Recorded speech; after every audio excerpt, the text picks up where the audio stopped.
but I taught at Georgia State. So I'm excited to see so many folks here from GSU. That's fantastic. It's just wonderful to see the diversity of people and the diversity of schools and Oh, yeah. fantastic. Well, maybe we'll give it another minute, Dean, and then we can get going. Hmm. All right, so before we start, please have your cell phones available. There is going to be a QR code for you to scan when we begin the presentation. So we want to make this session super interactive, and we're super excited about that element as well.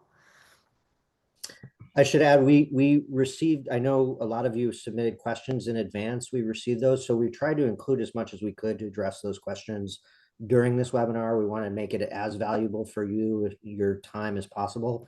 If you have questions as we're going along, you can put them in the chat and we'll do our best to answer as many as we can at the end of the session. But obviously, maybe wait a little bit and see what we say and let that direct your questions, because maybe we'll answer your question with the presentation as well. So, but we definitely want this to be as productive for you as possible. That's what this is about. All right. I think we can get started. So I hope you all can see my screen, the presentation we have up on my desktop. So we're gonna get started. We're super excited to be hosting this webinar with Homebase. Moroni is our host as well, and Dean and I are really thrilled to be here with you today. So just very quick disclaimers before we start off, okay? Our company is not a law firm. So none of the information we provide here today is supposed to be considered legal advice. We want you to have access to these materials and this information only for educational purposes. So if you do need immigration advice, please do seek the advice of an immigration attorney. All right. So who are we? I am personally thrilled because I get to work with Dean again. Dean was my visa chief when I worked as a visa consul at the U.S. Embassy in Madrid. And he and I had a wonderful time working and interviewing applicants. And he trained so many officers and, in fact, retired from the State Department as a senior Foreign Service officer. So, Dean, I'm kind of giving your bio here, but um, I think with both of our experiences joined together, we have a really in-depth knowledge of both the visa procedures, regulations, but also how the interviews work. And that's why we're excited to be doing this for you today. As former visa officers and consular managers, the amount of information and depth of experience we bring is unmatched in the industry. And one thing that I like to point out is I'm also an immigrant in the United States. So I moved to the US from another country, and got to study at Cornell University, as I mentioned. And my first year there, I was an international student. I didn't have a green card or citizenship. So I totally understand where a lot of you are coming from. And I also have an adopted daughter for whom I had to go in for an immigrant visa interview. And that was during my time as a Foreign Service officer. So I was super nervous at that interview. So I truly understand the nerves that you all are feeling. And we are just excited to be here because we served under both Democratic and Republican administrations, including the last Trump administration. And so we've been there. We understand, kind of the mentality and the procedures. And we are very happy to be able to do this webinar for you today. And we hope you'll get a lot of value out of it. We're doing it because we're so passionate about helping you. When we were foreign service officers, it was extremely frustrating for us to deny applicants and not be able to tell them why we were denying them. Unfortunately, that's just a part of the procedure. But hopefully now that we are on this other side, we're able to kind of lift the curtains a little bit and show you what happens on the background. So we want to have fun with you today. And as part of that, we want to get to know you. I mentioned to you at the beginning, please take out your cell phones. So here's a QR code for you to scan. We're going to have a very interactive session today, and we want to get to know you. So please scan the QR code and put in the chat box that it's working successfully for you. And once I see it, I'm gonna start moving everything along. So tell me that you're able to scan the QR code and get inside the Mentimeter. You can also go on menti.com and use the code 53216709. So let's play along together. Fantastic. It's working. Scanned. Okay. I'm reading all the messages. Awesome. Awesome. I'm going to just give it just a few more seconds here before we get started. I just All did it. right.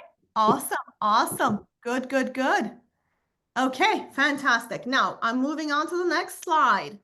We want to know what kind of visa you are applying for. That is the first question. And let's see. And all right, F1s. That is great. Is it working for everybody? Do I need to go back to the other slide? All right, if you didn't scan the QR code, please scan the QR code. Let's get your results in here. We don't want you to necessarily put it in the chat box. If you can scan the QR code, that would be amazing. Okay, I'm just gonna move along. All right, we got 155 answers. Let's keep going. I'm gonna put the QR code up there again. We want as many of you to be able to answer these questions as possible. Let's make this interactive. Let's have fun together. Okay. Awesome, 184. All right, we have a lot of F1s today. That is fantastic. And we have a DSO, fantastic. Welcome, welcome. Thanks so much for joining us.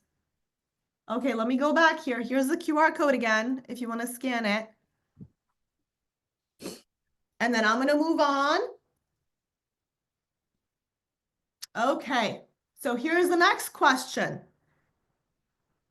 Have you ever applied for a US visa? The first answer is yes, my visa was approved. The second question is yes, but my visa was denied. And the third question is no, never.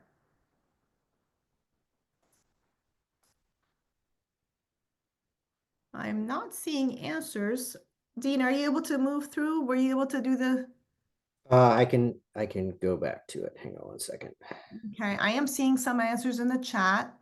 I'm gonna Yes, do a no, no. never, just to give you one no, never. I think if you go back and maybe come back to it, it seems like maybe that. Okay, here we go. All right, this is Yep. great. Okay, so we have quite a few whose visas were denied, some whose visas were approved. That's fantastic. And a whole bunch of no nevers. So just gonna go back to refresh. Okay, and here is our next question. Where are you from? So type it into the box, please, on your screen. All right, we have some from India. Type it into the box, into the Menti on your phone. Let's see. Okay, look at that. Fantastic. India, Nigeria, Ghana, Pakistan, Bangladesh, Nepal, China. Wow, there's quite a few of you from a lot of different places. That is fantastic. We are so excited for you to be here today. And I am gonna move forward with our slides. Okay, so we mentioned to you that we are former visa officers and consular managers, and obviously We're so glad to see that so many of you have had some experience with visas, but there's a whole bunch of you that haven't. And what we want to do with this webinar is we want to empower you so you can be your best advocate possible. Because we know that you have these really big dreams for your future. And we also know that if you don't get that visa, your dream of accomplishing and finishing your studies in the US is not going to go forward. So we want to make sure that we can get you across the finish line.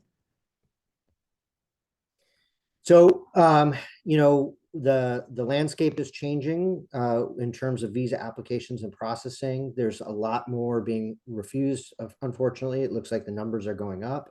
I'm sure all of you have been on Reddit and other sites and read about extra scrutiny at the interview and at the border, and the news stories about the increasing number of revocations for folks once in the country. So we want to try to, as Dudan said, empower you, inform you, so that you have the knowledge that you need and the confidence that you need to go through this process successfully and to make good decisions throughout your journey that will help you have smooth sailing. Absolutely. So, all right. there Scan we the go. QR code if you haven't done so. I'm seeing some messages in the chat box that says, I want to scan the QR code. So here it is one more time.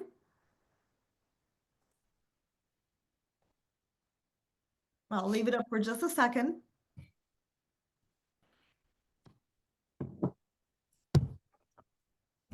And then we're going to go forward to testing our knowledge. If you want to take this one over, Dean.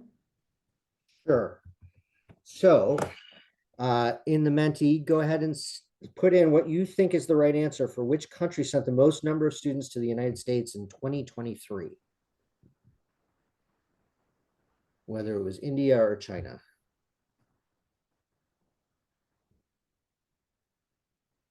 Dudan, do you want to like go back and go forward again and just to Yes, I will do that.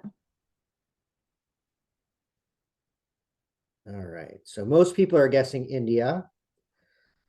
Let's go ahead. And we're going to go to the next question. And what do you think the denial rate, the visa denial rate for African students, so F1s applying in Africa, was in 2023? Was it 23% refusal rate, 31% refusal rate, or 57% refusal rate? Make your guesses.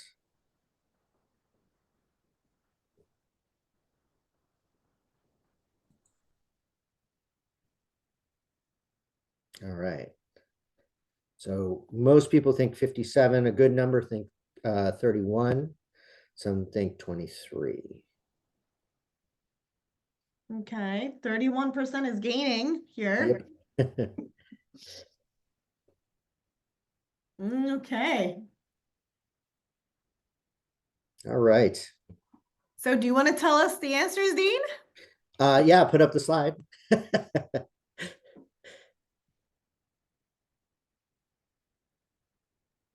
Because I think it's interesting to take a look at the changes over time here. So if you look back in 2014, for the rest of the world is always going to lead because that's the most. But for a single country, China was the most. But over time, and then since the pandemic, India has actually sent more students to the United States than any other single country, which is pretty interesting. Unfortunately, you can see as well that the overall numbers have gone down since 2014, 2015. And then you can see here's the refusal rate in the 30s in 2023 for F1s from, these are global refusal rates. Correct. These are global refusal rates. And as you can see, the refusal rate for 2023 for the whole world was 36%. And to answer the question from the previous quiz that we did for African students, that number was actually 57%. So that is the unfortunate part of this whole thing. There has been a lot of articles written about this, but we definitely want to get that percentage much lower. And I'm so glad to see here, we have a lot of students joining from Africa, but also from all over the world. So hopefully this webinar is going to help you with all of this. I do want to do one more quick, let's see. Okay, yes, I do want to do one more quick Menti check because the next question we have is, how are you feeling about your visa interview? That is the next question. So you should be seeing that on your phone. Please choose the answer. Type something in, actually. I think the system lets you type something in. Okay, this is great. I think you get to put in one thing in the box. I'm confident and clear. Okay, that's good. We're so happy that you feel that way. We hope you'll feel even more confident after today's session. I'm seeing some people are feeling nervous. The more people type the same thing, the bigger the text appears on the screen. So anxious, scared, overwhelmed, optimistic, unfair, excited, tensed, stressed, and scared. Okay, I get it. We get it. Yep. And we hope after this session, you'll feel way better. So I'm going to just move through right here. Okay, so there are quite a number of things that are going to impact kind of how the officer looks at your visa case. And obviously, your interview is short, sometimes 3 minutes, sometimes less. And when the officer is looking at your DS-160, even before you start talking, they're going to be looking at various things. The first thing they're going to look at is your age, especially if you're applying for a student visa, right? So has there been gaps in your schooling? Are you, over the age of 50 and looking to learn English in the United States? Are you a 35-year-old going in for your undergraduate degree? Or are you, a 26-year-old going in for your master's program? So they're going to look at your age, and that's going to be a factor.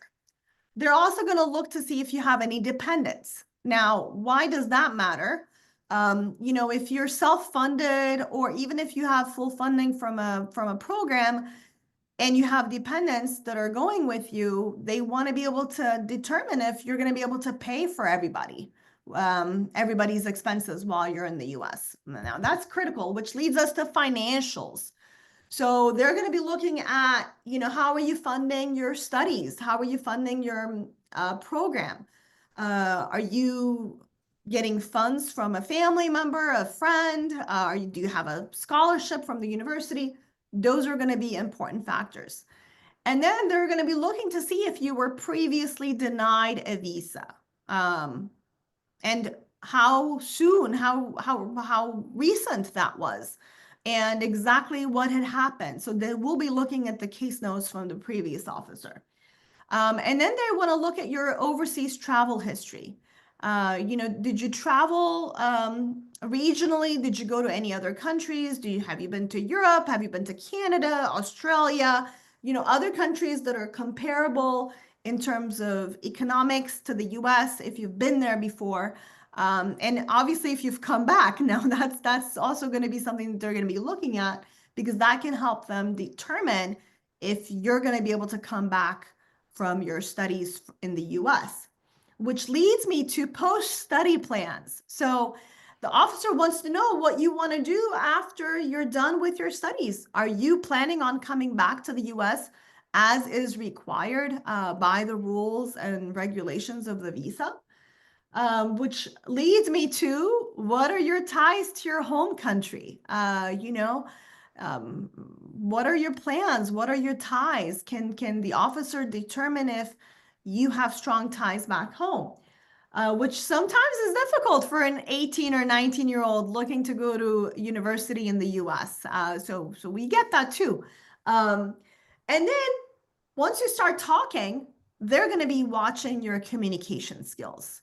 Now, obviously, you're nervous. you're excited, and sometimes English isn't your first language. The officer is aware of a lot of those things, but being extremely nervous or not being able to deliver your answers properly, efficiently, and confidently can negatively impact the results of the visa decision. And then there's also the social media element. We know that there's now the State Department is requesting people's social media handles, and we know that that's also being scrutinized. So these are some factors that are going into the decision-making process of the officer as you approach the window and as you start talking. So the most critical thing, if you've been denied a visa before, and this is a question we get a lot, and we saw from the questions that you all sent to Homebase already, several of you asked this question. Yeah, having been denied a visa can negatively impact your interview. How so? Well, the officer, like I said, is going to be able to look at the case notes from the previous officer who is a colleague of theirs, whether, in that country or somewhere else where you've interviewed before. And they are going to read the case notes and they're going to see, okay, what has changed? If something didn't go right or you didn't communicate something clearly, you should be honest about that during your visa interview. And you should explain what, if anything, has changed since the last time you were denied a visa.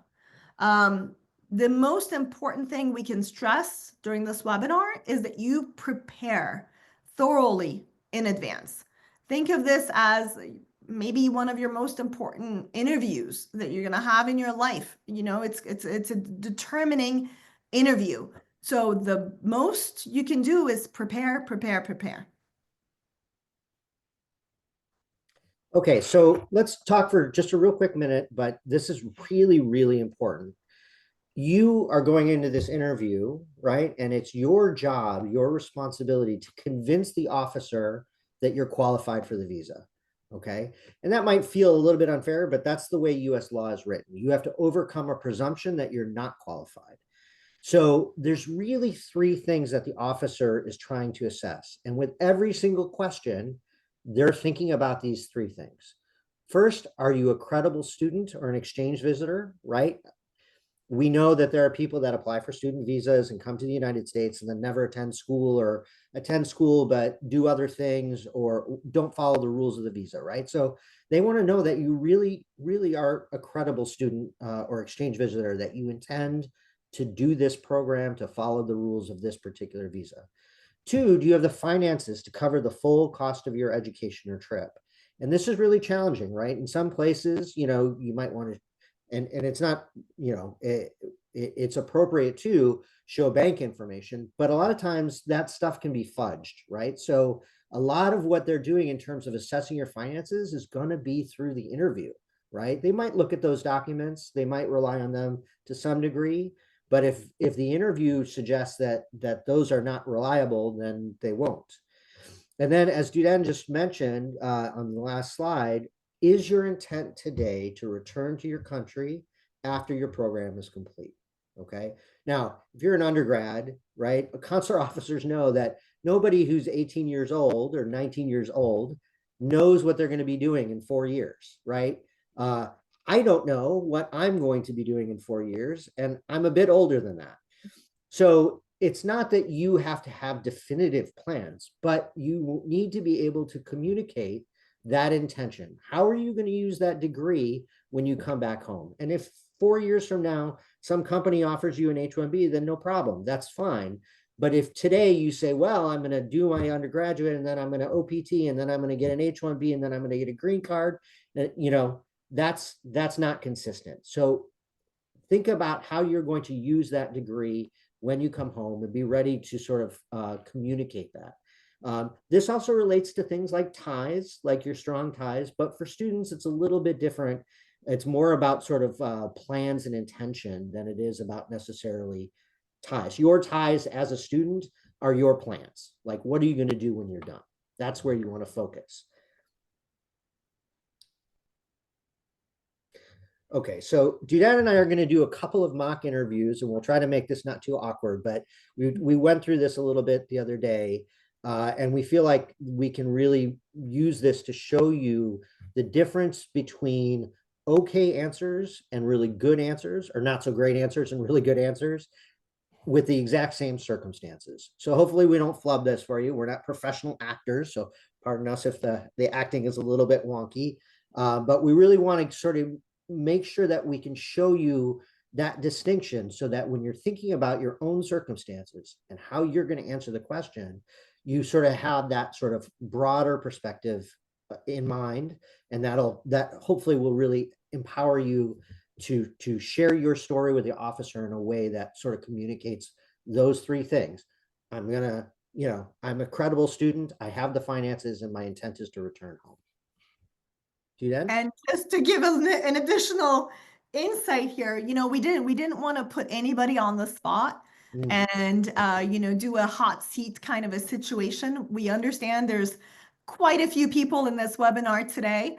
So I'm going to be in the hot seat as the applicant, okay? So as Dean said, I'm not a professional actor, but I'm going to do my best to be able to convey you kind of the difference, okay? So Dean is going to be our officer and I'm going to be the visa applicant. So here's the first example. I'll just let you read this very quickly. And this is funny because I didn't realize there were going to be so many students from Georgia State University today. So that's fantastic. I'll just say before I start, you're going to hear me ask the same first question every single time. And the reason I know this person's applying for student visa, but the question is going to seem like I don't. And I'm doing that intentionally as the officer. I'm asking a very broad, open question. I'm creating space for them to speak about whatever it is they want to speak about. And hopefully that gives them an opportunity to share with me the information I need to make a decision.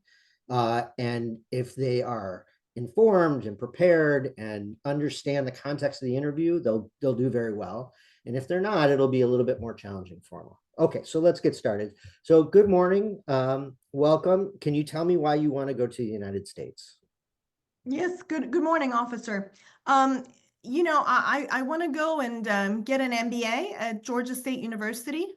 The MBA has a focus on cybersecurity and artificial intelligence. Okay, and did you study undergraduate here in your country? Yes, I did. Okay, and so I see that you're 26 years old. Are you coming straight out of undergraduate? Did you start late or did you work for a while? What's your story there? No, I've been working. Okay, so you finished your undergraduate degree, you went into the industry, you're working. So why now? Why get a master's now, and why the United States?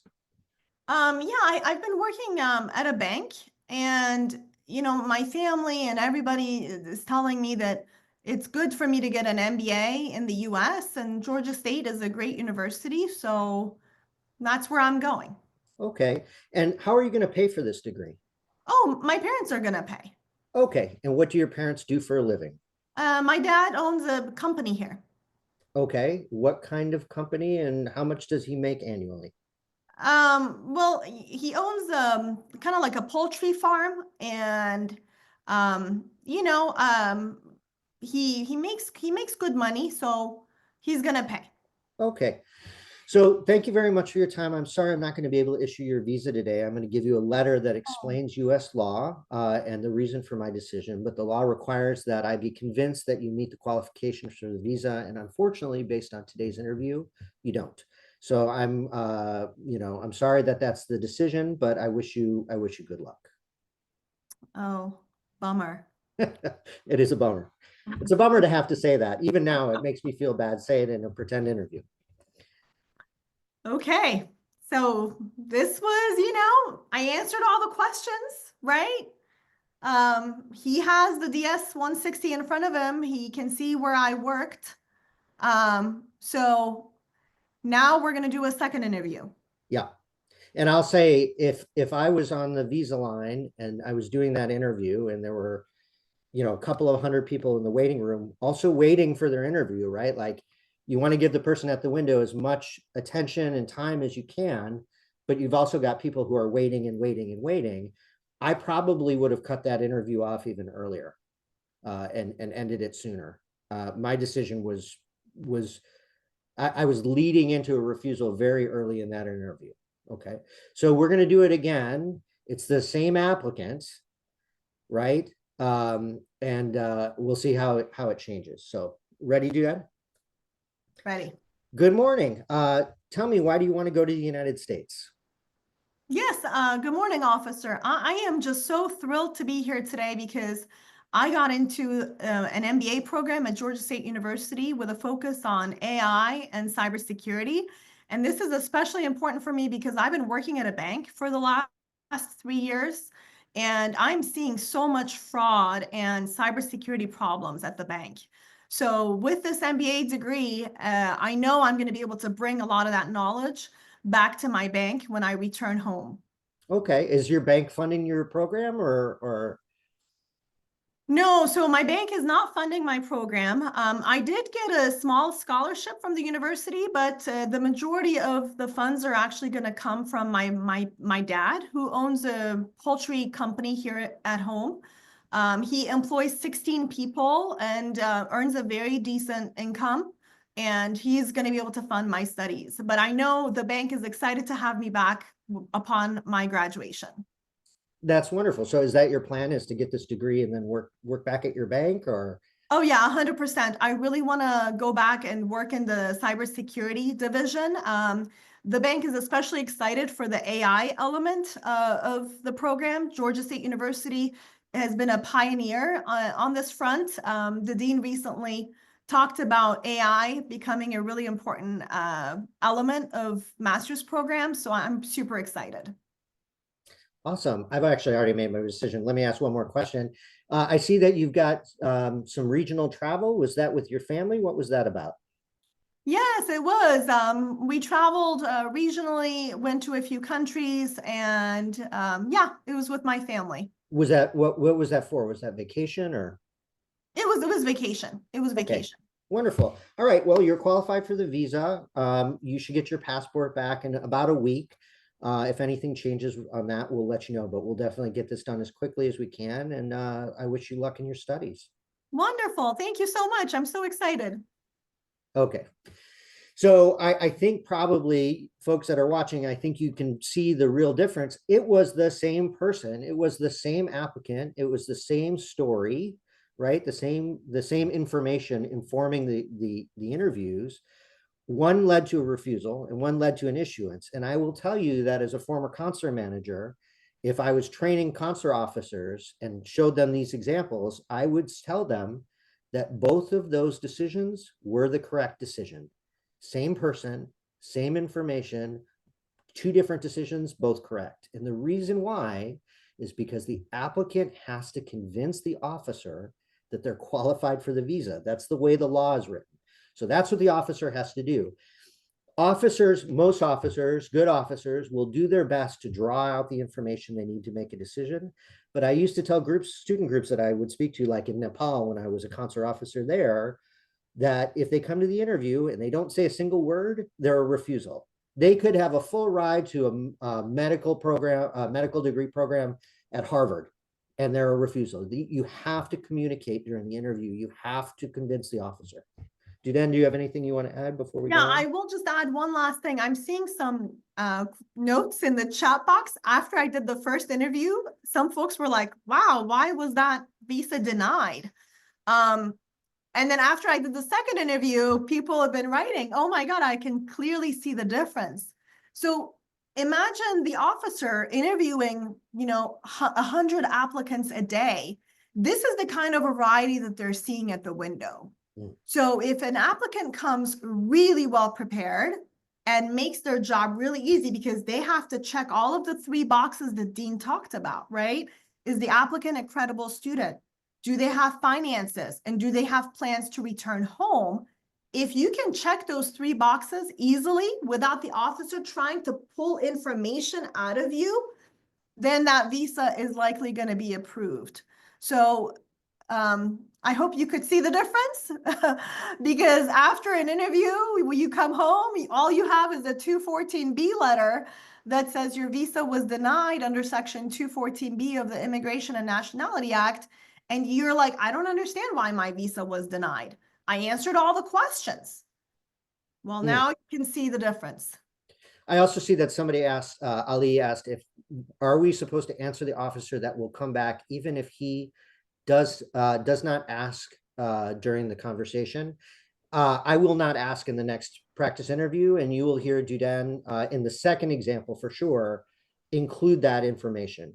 So what you really want to do is every answer you give, integrate to the extent that it's sort of reasonable. Don't get all awkward, but to the extent that it's reasonable, with every question, your answer can include, or should, to the extent that it's possible, include, I'm a credible student, I have the funds, and I'm coming home, right? To the extent that you can appropriately, right? There may be questions where it would be awkward to try to do that, but you'll hear her do that.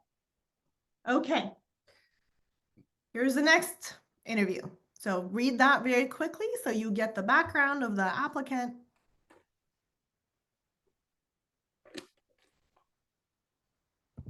Okay. So I see some folks from Syracuse University as well. I really didn't plan this on purpose, but I'm excited.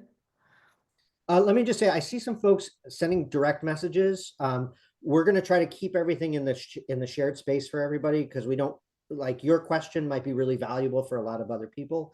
So if you have questions, put them in the chat. We will try to answer as many as we can at the end, but let's keep it there in the shared space so that everybody can benefit from whatever exchange we're able to have. All right, so let's go on to example 2. Duden, are you ready? Okay, I think I'm ready. All right, good morning. Tell me, why do you want to go to the United States? Yes, good morning, officer. I am recently got into Syracuse University on a fully funded PhD program in public administration. Oh, okay, that's great. And I see you've applied before. And maybe you can tell me a little bit more about what you think might have happened, or also why you want to study public administration. Yeah, so, I care a lot about government and how a country is run. And I don't really know what happened with my previous visa applications. I answered all the questions that the officer asked and I was denied. Okay. I also care about government and how a country is run. Can you explain a little bit more about your motivation for studying public administration and in the United States in particular, as opposed to studying it here in your country or somewhere else? Yeah, there is no PhD in public administration in my country. Um, so that's why I want to go to Syracuse. Um, and they're number one. So Okay. And I see you're a little bit older, not just out of undergrad. Have you been working? yes, I've been working. Okay. And you're married with a child. Is your partner and child going to apply for F2 visas? Are they going to come with you to the United States? Yeah, so I'm a man, as you know, and I have a wife, and I have a 6-year-old son. But they're gonna stay here. They're not coming with me. Okay. How long will you be at Syracuse studying this PhD? I think it's a 5-year program. Okay. So you're going to be apart from your family for 5 years? How's that going to work? Yeah, so my wife is gonna stay with my son, Hmm. and I have strong ties here at home. Um, so they'll stay here. Okay. So listen, I'm sorry, I'm not going to be able to issue your visa today. I'm going to give you this letter that explains US law and the section of law that applies to the decision today. I know this has got to be frustrating. This is the fourth time you're applying. I wish I had a different answer for you today, but the law requires me to deny a visa if I'm not convinced that the applicant meets the qualifications for the visa. And based on today's interview, you don't meet those qualifications. So I'm very Oh, sorry, but I appreciate your time but I'm fully and I funded. wish you well. Oh, okay, thank Okay. you. All right. So do we want to talk about that or just go straight into the a better example? Um, Let's just go straight in. okay, You ready? Shake it off. Good acting. all right. So This is just to remind everybody who's watching, this is the exact same applicant. 3 times denied, 28-year-old, married with a child, all the same stuff that's on the screen. Applicant, okay? We'll do it a little differently. So good morning. Tell me, why do you want to go to the United States? Yes, good morning, officer. I am really thrilled to be here because I got into a fully funded PhD program in public administration at Syracuse University. And I don't know if you're aware, but Syracuse's Maxwell School is ranked #1 in the US for public administration. Hmm. And, here at home, we don't have a PhD program in public administration. And I was denied visas multiple times. But since my last denial, it's been 3 years, I actually got a job working inside government. Hmm. And I'm seeing so many inefficiencies and things that can be improved. And I realized this is my passion. I want to do research in this field. And I'm really thrilled that I got into the PhD program at Syracuse that is fully funded. Yeah. Huh, I didn't know Syracuse was #1 in that field. That's excellent. So you want to do research in this field, and what are your plans once you get the PhD? What are you going to do with the PhD? So as I mentioned, there is no public administration PhD or master's program at home. So one of my goals is to, hopefully take this degree from a very world-renowned university, come back home and possibly start a public administration department at a local university here. I think there would be a lot of interest in that, and hopefully we can do research here and really expand the field at home. Okay, and I see, yeah, like you had mentioned, it's fully funded, so that's great. I also see that you're married with a child. Are your partner and child going to be applying for F2 visas, or what's your plan? Why aren't they here today? Yes, so as you know, I am a man, and my wife actually could not take off from her work to come to the interview today. And my son is only 6 years old, but as soon as my visa is approved, they're going to come back to the embassy and apply at a convenient time for them. I obviously don't want to leave them here. They're my family. One of the things that really attracted me with Syracuse is while it's in New York State, it is in Syracuse. So living expenses are much more affordable in Syracuse, and I'll be able to take care of my whole family on the PhD stipend. Okay, well, that's wonderful. It seems like you're gonna have a great opportunity with this degree. Syracuse is in northern New York, so I recommend that you buy a very good winter coat once you get there because it is surprisingly cold in the winter. But you're qualified for the visa. You should get your passport back in about a week. If anything changes on that front, we'll let you know. But otherwise, I wish you well, safe travels, and good luck with your program. Thanks so much. I'm really excited.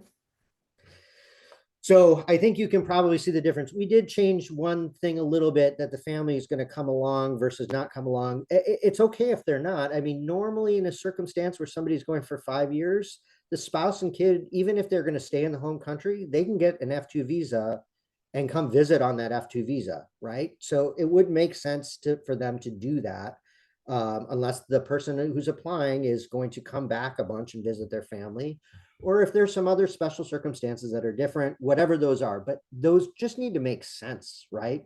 And you want it to make sense. You want to communicate it to the officer in a way that will make sense to the officer, right? So that's just something you want to sort of keep in mind. Duden, what else? Yeah, so, some folks think that having a family at home is going to create that tie for them.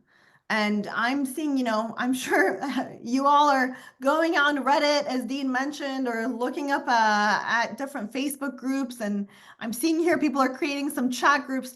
I don't want people to get the wrong impression that having a wife, a spouse, and leaving them at home is going to create that home tie for them. As Dean mentioned, sometimes you have to leave your family back at home because that's what's going to make sense.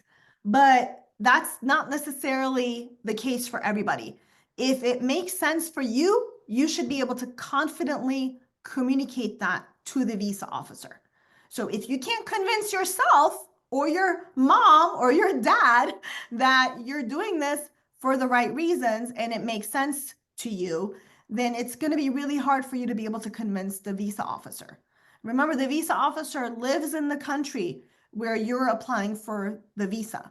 They know the country's circumstances. So if you're in a country where people leave their spouses all the time and go overseas, maybe it makes sense. But if you're in a country where that doesn't happen, it's going to be hard to convince the officer that that's the case unless you're able to provide a very compelling reason. These are some things that we cover in our masterclass that we teach with Dean as well. So I will just mention that there. And let me Dean, just say real quick, I see a lot of folks asking, like, I'm a single child, does that matter? A lot of details, like a lot of little things. Remember, all of those little details, they're really don't get too deep into the weeds on details, on like specific circumstance questions. You're going to see people online give terrible advice. Well, if you know somebody in the United States, and the officer asks whether you know somebody in the United States, say no. No, the answer is tell the truth, right? Don't get bogged down in details. Don't listen to bad advice online.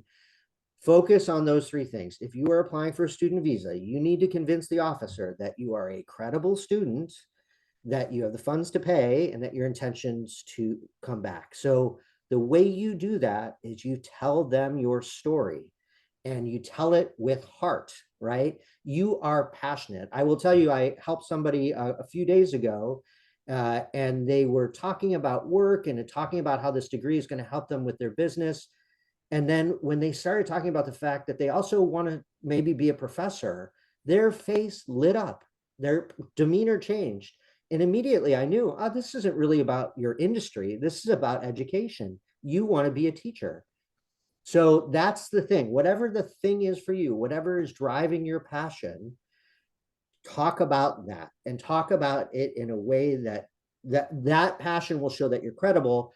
And then to the extent that you can include, as you're talking about that you have the funds and that your intention is to bring that knowledge home, assuming that's the case, whatever the truth is, those are the things you should talk about. Remember, you're convincing another person of your intent at this interview. It's the interview. That's what matters. So as the slide shows you, you need to prepare, right? Doesn't mean you need to memorize answers to questions. That's not going to help you. The officers will know that you've got memorized answers. Once I had an applicant who handed me all their papers, and in the papers was the little cheat sheet with answers to all the questions that they thought I was going to ask, right? Like, you don't want to memorize. Think about the questions you might get and think about how you would answer them that communicates those three things we talked about. Know your application, know your file, know your supporting documents.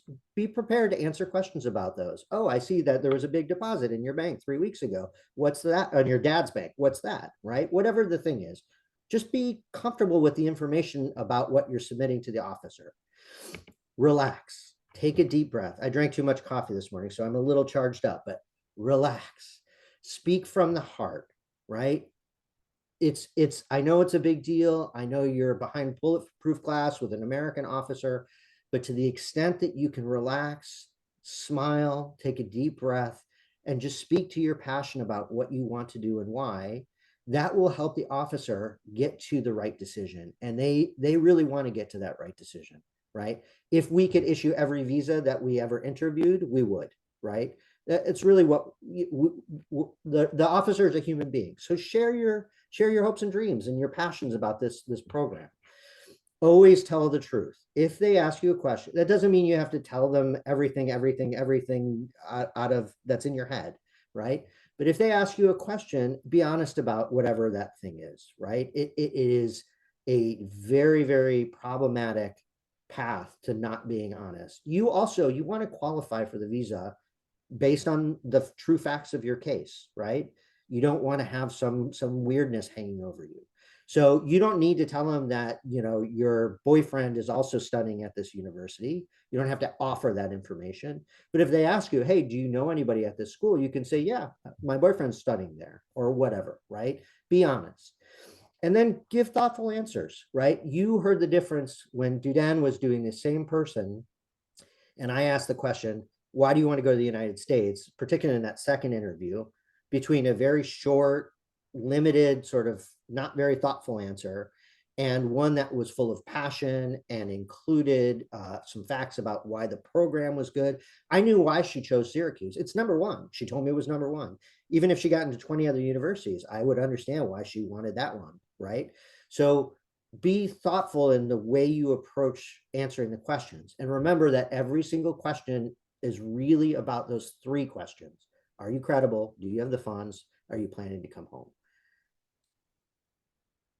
Yes, fantastic. And I will just add, I'm seeing some questions in the chat, like, are we able to do our own one-on-ones, or can you do an example for an undergraduate student?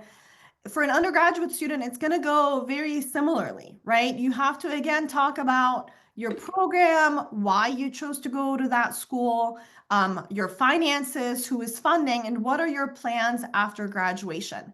What the officer wants to know is your long-term goals. I'm seeing questions here. What about OPT? If I want to do an OPT, should I mention that? OPT is not a long-term plan. OPT is a short-term plan. So ideally, you want to talk about your long-term plans when you're at the visa interview.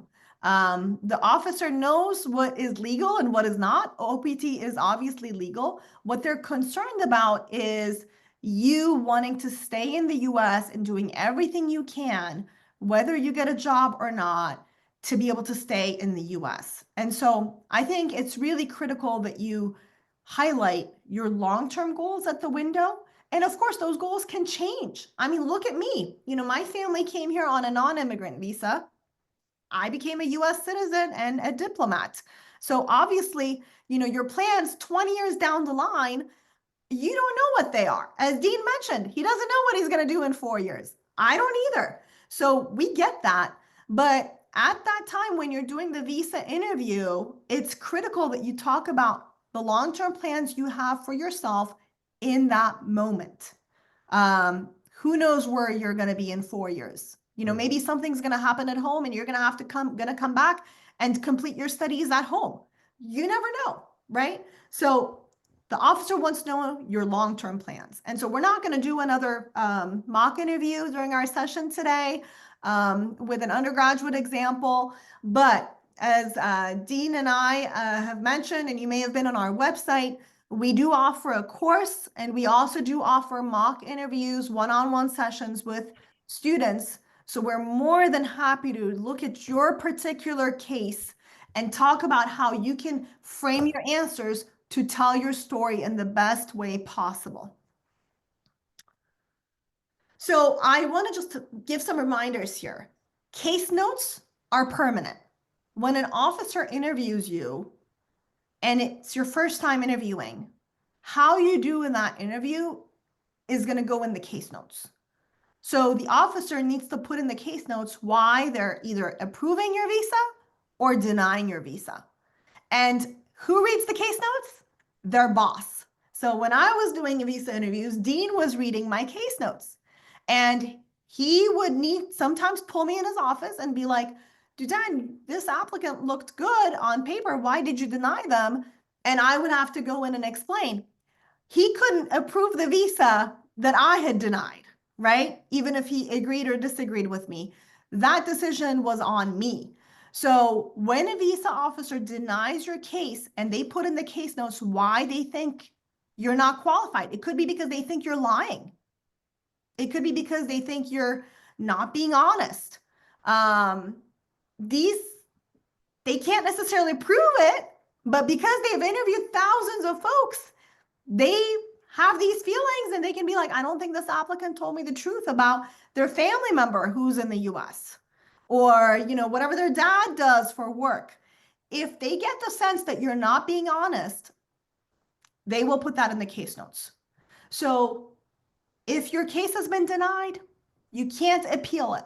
The most you can do is reapply and then come really well prepared for why your case was denied. You need to understand why it was denied. And of course, the officer isn't telling you. But if you go through some of the resources that we're going to share with you at the end of the webinar, you can come back to your visa interview empowered to be able to take that decision and reverse it into an approval. We do want to highlight one other thing. Even if you have been issued a visa, CBP has the authority to deny you entry. So your visa does not guarantee entry into the US. Customs and Border makes that decision when you're at the airport. So they can always pull you into secondary, question you some more, and if they think you're not being honest, or they ask for your cell phone and they look through messages and they think you're not telling the truth, they can deny you entry. These things have happened. So we just want you to be aware of that. Telling the truth and being honest is incredibly important at both your visa interview and when you're trying to enter the United States. And then the last thing I'll say is, once you're in the country, follow all the rules of the visa and all local and federal laws. Now, if you're an undergraduate student and you're 19 and you're in Atlanta and you're hanging out with your American friends, and all of a sudden they want to go to a bar and drink with a fake ID, they will get into trouble potentially. You know, the police may get involved and whatnot, but the worst that's going to happen to them is maybe they get detained or they get in trouble with the law. For you, if you're in that group and you go along and you do the same thing, not only are you going to get into trouble with the law, but you're going to be jeopardizing your studies and your visa status. So it goes way beyond that for you as an international student. So we want you to keep all of that in mind and follow not just the rules of the visa. Don't do Uber driving or, you know, anything like that under the table, because you are technically not supposed to be employed without, you know, authorization. Follow the rules of the visa, follow the laws, and you'll be fine. So we know that your dreams are a visa away, and this is why we wanted to tell you about our student, JP. JP is from Nigeria. He was previously denied twice in Nigeria. He really wanted to study in the US. And he took a couple years, and then he decided to take our course, and then he did mock interviews with us. And I want to highlight the one thing he said in his review here. He learned to take ownership of the visa interview. Simply answering the questions you've been asked, like, why are you going? I'm going to study. I'm going to do this degree, is not sufficient in that first answer, because as Dean mentioned, we have to check 3 different boxes when you're answering the questions. Are you a credible student? Do you have the finances? And are you going to come back home? So those 3 questions are the most critical 3 questions. And you have to be able to confidently answer those. And JP did that. He got his visa, his wife got her visa, and their son got their visa. So he's off to the US, and we're so happy for him. You can watch his video on our website.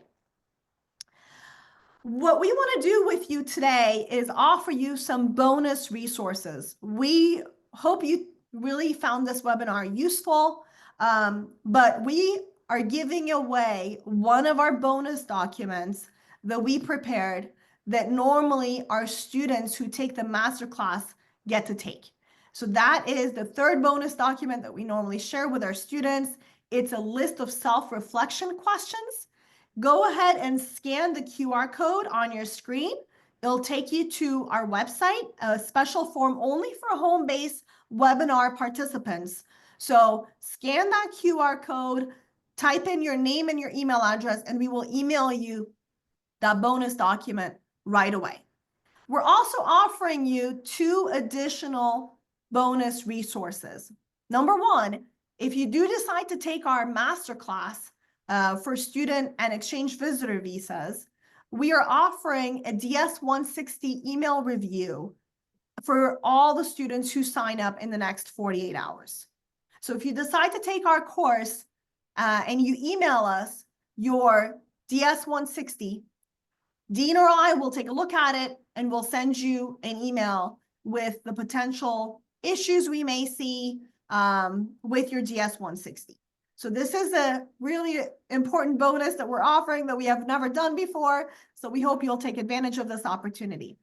In addition, if you decide to book a one-on-one consultation with either myself or with Dean, then we're offering you 50% extra time in our consultations. We know you want to do as much as you can with as much time as possible.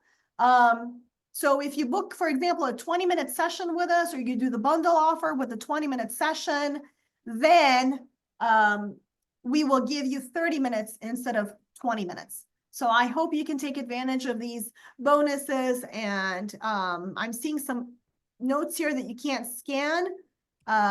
It's scanning but not working. What I'm going to do is I'm going to put in the chat box the link for that list of self-reflection questions. So stay. I'm actually doing it right now. Okay, good. All right, wonderful. So hang on.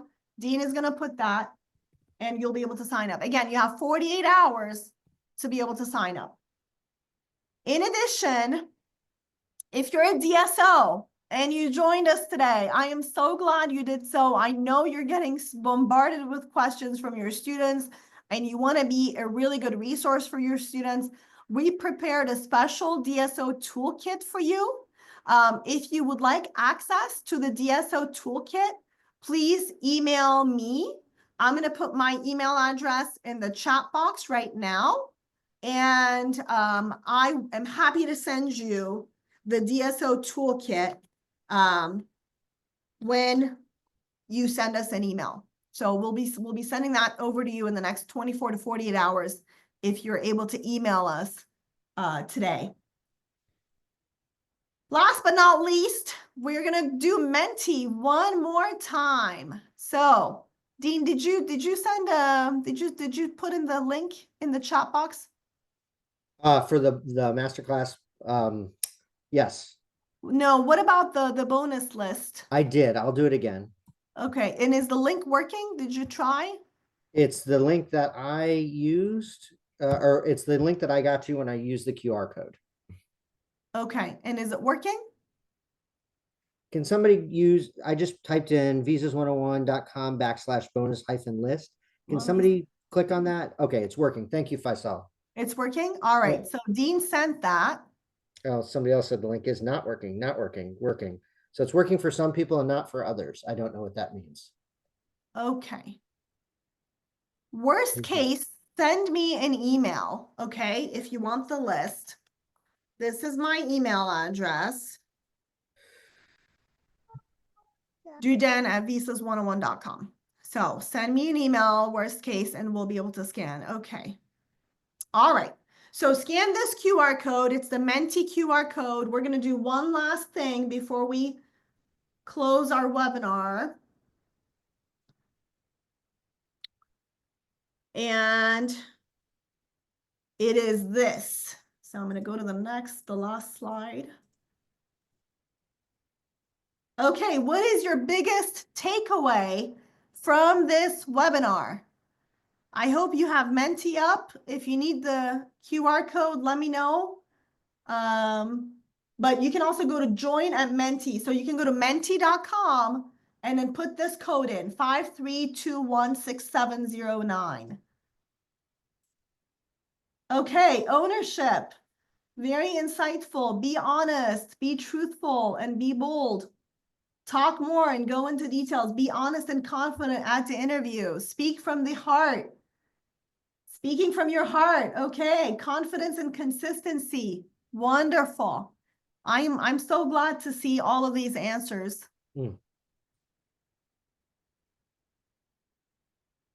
Wonderful.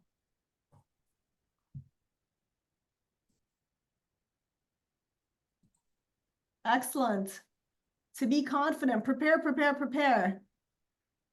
All right. This is amazing. Yes, show your passion. Your story has to make sense. That's wonderful. Be honest. Speak from your heart. I love all of these answers. Yes, make interview conversation and not scripted. Mhm. One last thing I will mention. Again, we didn't do this on purpose. The two mock interviews I did, GSU and Syracuse, I know there's a lot of you from those two universities. Please don't use my answers in your answers. I didn't give you a cheat sheet on, how to convince the officer why you're going to GSU or why you're going to Syracuse.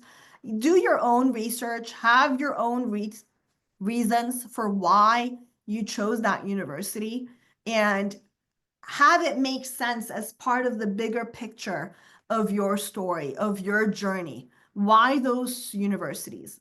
So when the officer hears you, have them understand that you've really thought about, your why, because it's a big decision for you.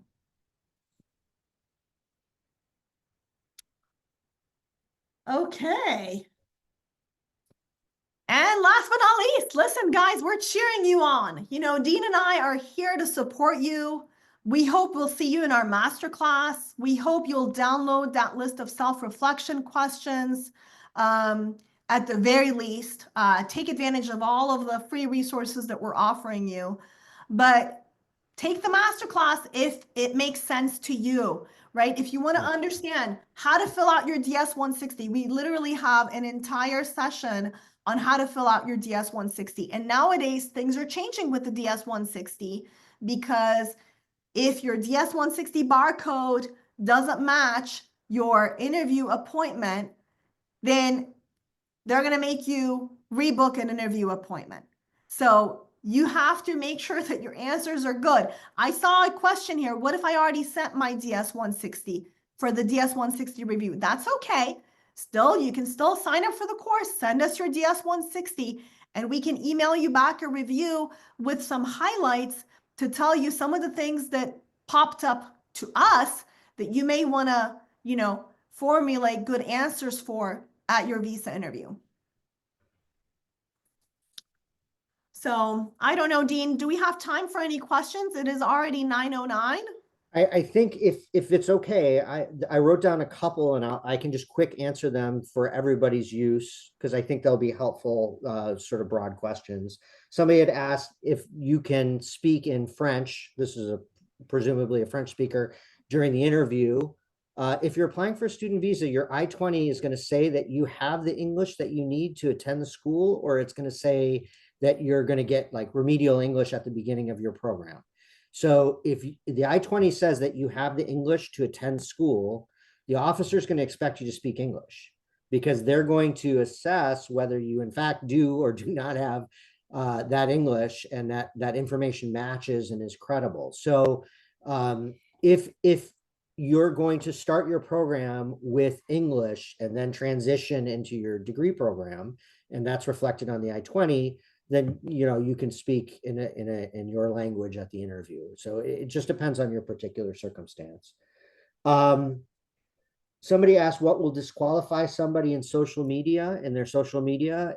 This is a new space for everybody, what's happening with social media. So it's very hard to answer that. But it sounds like primarily what is causing people problems is stuff where it could be interpreted as, particularly you want to make sure that there's nothing there that could be interpreted as supporting violence of any kind. And I very much hesitate to answer that question because I'm very passionate about people's ability to speak their minds and speak freely. So I certainly don't want you to take away that you should somehow restrict your speech, but you do have to make your own assessment for yourself about what your priorities are and what you're trying to do and whether it's really worth keeping that post that you put on, Facebook about X, Y, or Z. So, Duden, just jump in if you have anything you want to add, but I'm just going to burn through these very quickly. No, you're doing Somebody great. asked about communication skills. I hope we addressed that for you. It's really, again, speaking from your heart, speaking about your passion, what your intentions are, and then including those three things. I'm credible. I have the finances, and my plans are to come back after my degree is done. Somebody I will asked jump about, in just for that, if that's okay, Dean, for what's that? communication skills. I will jump in just on that. Yes, please. I mean, look, sometimes you check all the boxes, right? You're a credible student, you've you have the finances and you want to come back home. But the way you're communicating at the window, maybe it's because you're nervous or, English isn't your first language. Or, you speak in a very monotonous way. That's just how you talk. That's why it may be really good to be able to do mock interviews and practice interviews with folks like myself and Dean, because when you're in this mock interview environment, we're able to tell you, look, your answer is great, but if you can try to vary your tone a little bit, if you can speak with a little bit more passion, if you can maybe pause some more, you'll be able to communicate more effectively. So being able to do mock interviews or even practicing on your own in front of a mirror may really help, right? Because at the end of the day, you saw the difference in the 2 mock interviews I did, and you were able to see how I was more confident in the second interview, how I communicated more effectively. I'm the same applicant on paper, but the results of the interview were different. And so that could happen to you. So being able to communicate effectively is really critical. I'm seeing a question here about F2s. Dean, if you don't mind, I just want to jump in there. Go ahead. Guys, we have a wonderful, wonderful unit in our FMJ Visas Masterclass that covers F2s entirely. And there's a lot of wrong information out there on the internet about F2 visas and when they should apply and all of that. We look at the regulations, we talk about them with you during the masterclass, and F2s can sometimes get denied. When you're not interviewing together, maybe you get approved and the F2 gets denied. So it's really critical that I think you really hear from the horse's mouth on this issue and really prepare for that F2 question. But yeah, Dean, go ahead. Okay, I'm just gonna real quickly just address 2 other questions before we finish up. One, somebody asked about an Empower loan or other loans for student visas. Absolutely fine to take a loan to do that. Here's the challenge that you're gonna face.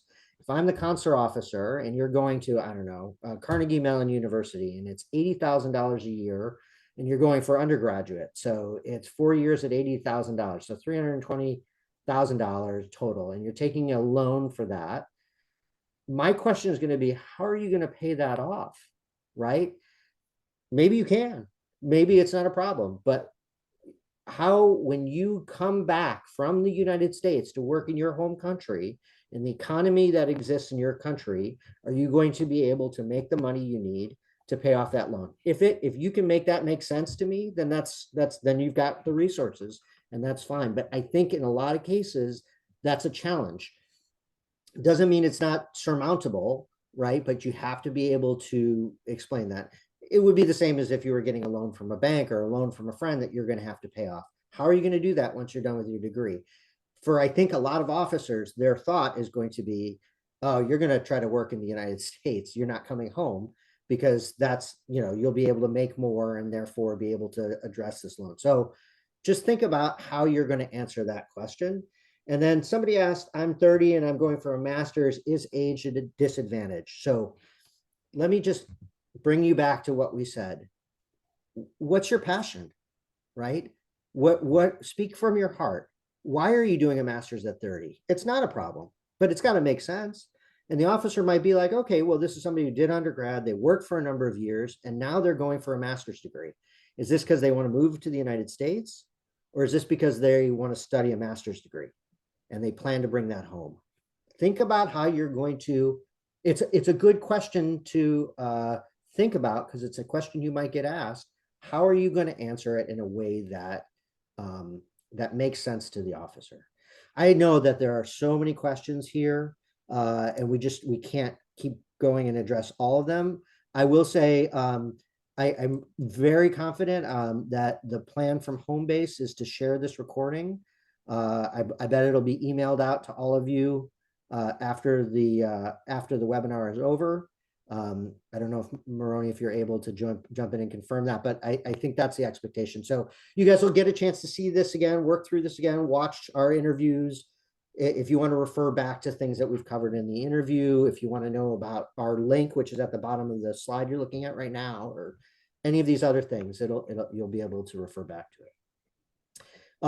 The last thing for me is I just want to say I wish you all the very best of luck and very safe travels and happiness in what you pursue and in your programs and all of those things. We really hope that you all get to go where you want to go and succeed in the way you want to succeed.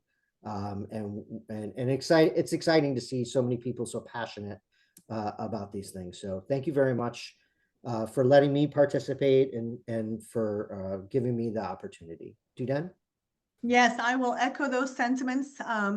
I wish everybody the best, whether we see you or not. I hope you found this webinar useful and you got some nuggets that you can keep, and hopefully everything will work out for you. We wish you all the best. And if we can be of any further help, please get in touch with us. We're here for you. And thank you, Homebase, for hosting this webinar.